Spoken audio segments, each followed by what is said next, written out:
ఎప్పుడు ఎటువైపు నుంచి ఎలా ప్రమాదం ముంచుకొస్తుందో తెలియదు. ముంబైలో జరిగిన ఓ ఘటనను చూస్తే ఇదే అనిపిస్తుంది.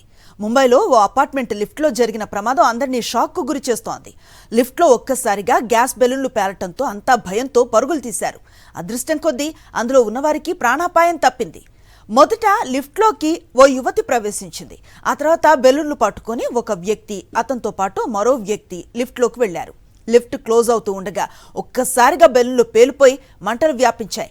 వెంటనే ముగ్గురు భయంతో లిఫ్ట్ నుంచి బయటకు పరుగులు తీశారు. ఈ ఘటనలో ఇద్దరికి గాయాలైనట్లుగా తెలుస్తోంది. దీనికి సంబంధించిన దృశ్యాలు సీసీటీవీ కెమెరాలో రికార్డ్ అయ్యాయి. ప్రస్తుతం ఈ వీడియో సోషల్ మీడియాలో వైరల్గా మారింది. హైడ్రోజన్ గ్యాస్ నింపిన బెలూన్లు లిఫ్ట్లో తీసుకువెళ్లేటప్పుడు జాగ్రత్తగా ఉండాలని హెచ్చరిస్తున్నారు నిపుణులు.